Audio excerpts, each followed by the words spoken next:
じゃあ、仰向けになりましょう。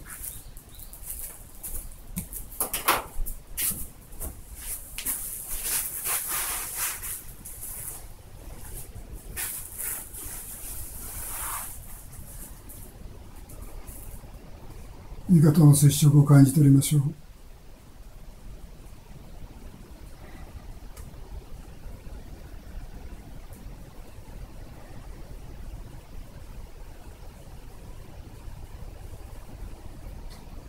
腰椎の左右から床への距離を感じ取りましょう。床からどのくらい離れていますか？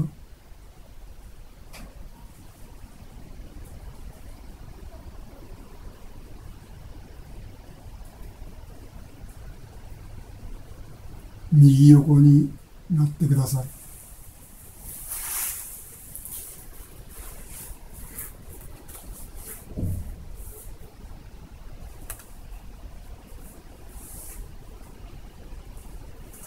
単純に、肋骨の左側を後ろに回転して少し床に近づけるようにしましょ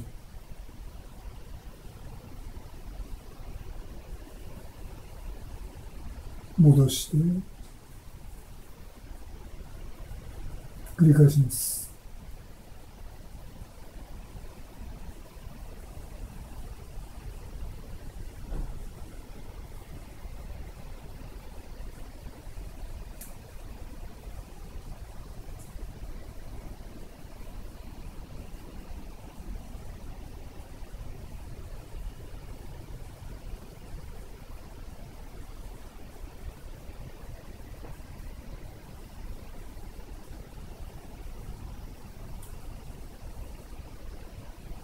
この動きの回転の軸はどこにあるでしょ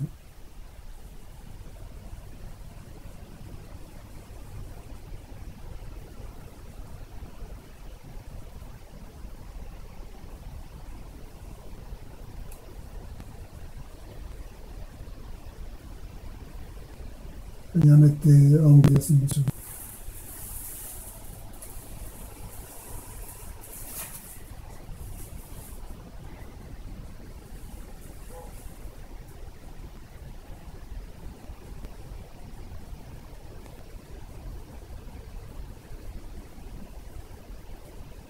また右横を向きましょ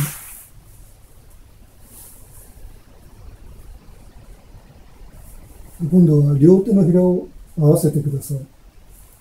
そして動きの最中にこの両手のひらがずれないようにして動いてください。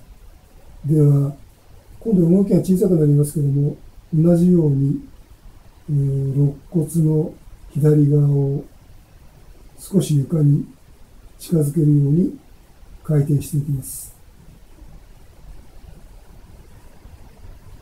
で、戻します。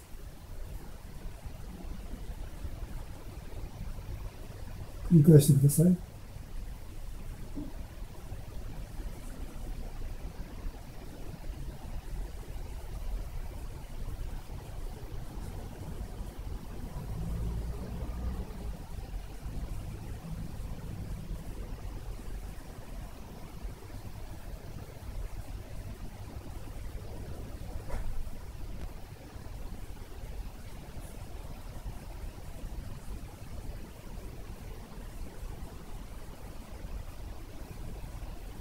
肋骨のどのあたりが動いているか感じ取れますか？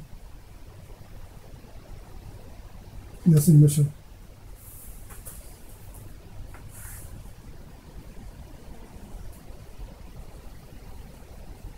また同じように両手のひらを合わせます。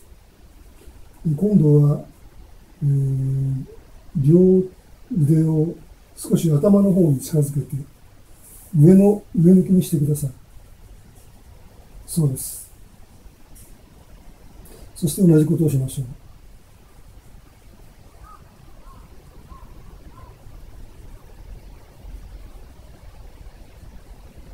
腕、肩、この制約によって肋骨はとても小さな動きになります。で、今度の軸をどこに置くか考えてみてください。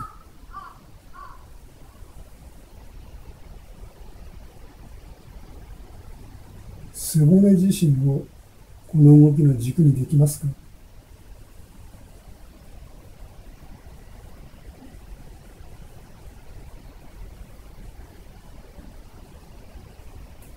したがって右腕の、右肩の関節はほとんど動きません。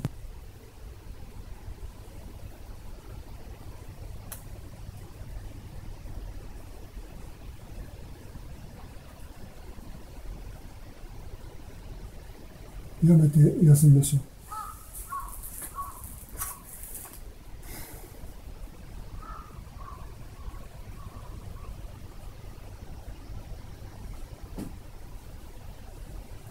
じゃあまた両手を合わせて、今度は、下向き、腰の方に両腕を下ろしてください。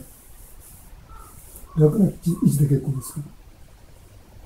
この腕の方向によって多少、肋骨の動く部分が変わってくると思いますので、それを感じ取ってみましょう。では、左の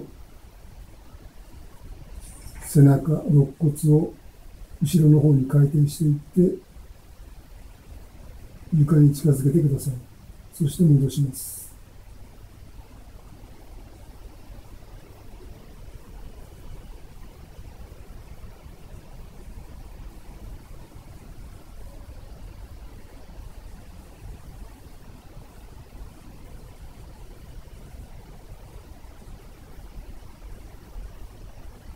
お腹のあたりが緊張しませんか？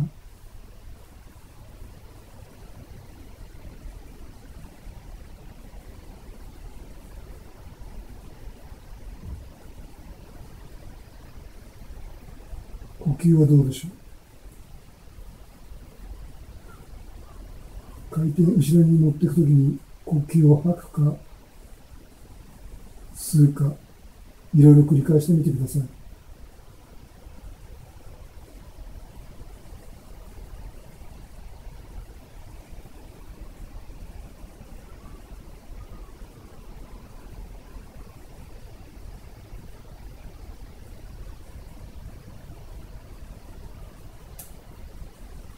休みましょう。仰向けで休みましょう。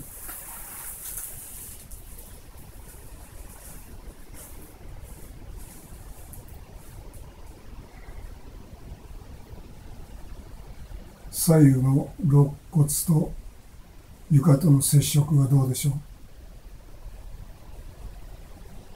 う？腰椎のあたりはどうでしょう？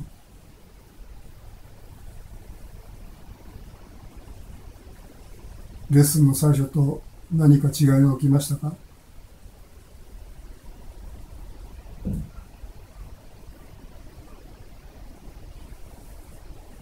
またゆっくりと右横向きになります。で、まず腕を真横に出した状態で両手のひらを合わせて、今度はその両手を少し床から浮かしてみてください。それで戻します。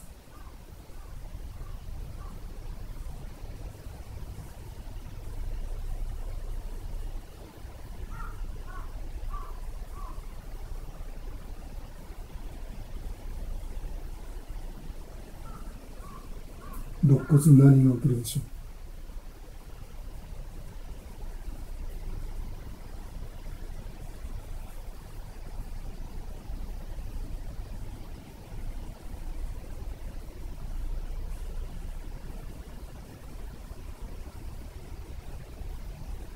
今度は浮かしたらその状態で一旦保持してください。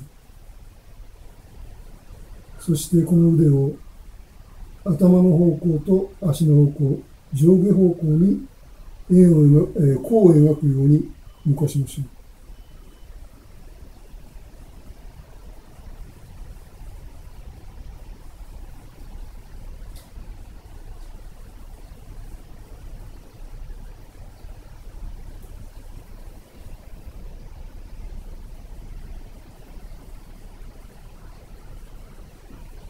呼吸はどうでしょ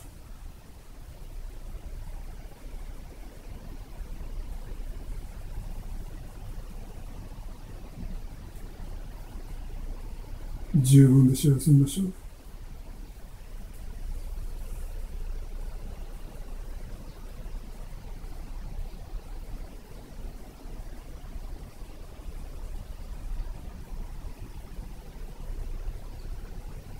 もう一度両手のひらを合わせた状態で少し、床から浮かしてください。その状態で背骨を床に近づけて戻します。で、両手のひらと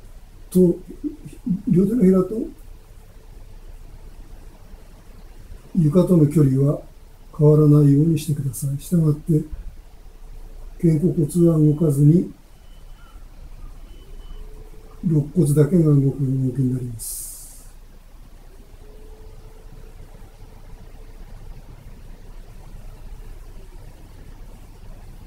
やめて休みましょ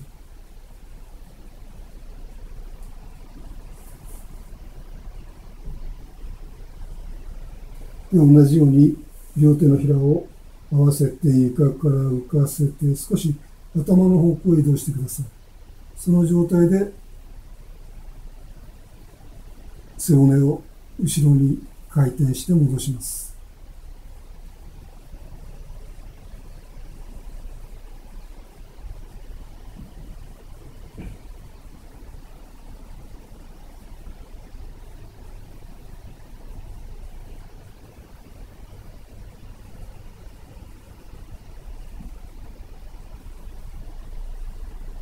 目はどんなふうに動きます？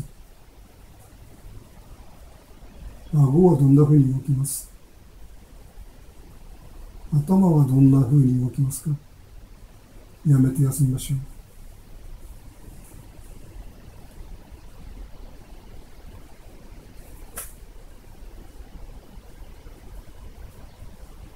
また同じように両手のひらを合わせて少し床から離して、今度は足の方に持っていきましょう。そうですね。その状態で背骨を、背中を後ろに回転させてください。常に回転軸を意識しましょう。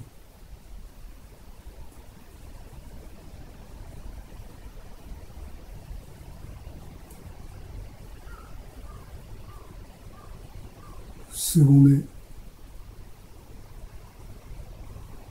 あるいは右の床と接触している肋骨、肩のあたりを中心として動かす。両方できますね。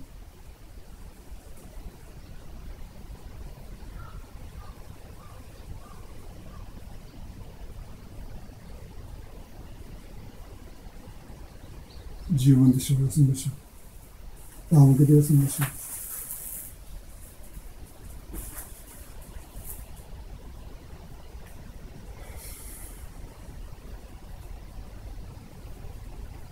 左右の肋骨の柔らかさを感じ取ってください。床とどんな接触感があるか感じ取りましょう。腰のあたりはどうでしょう。お尻のあたりはどうでしょう。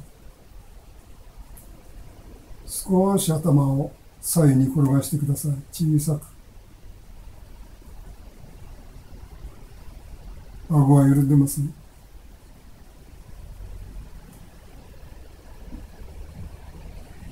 目は動きますね。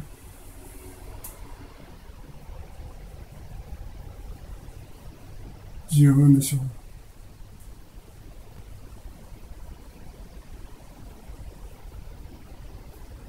横に転がって立ち上がってください。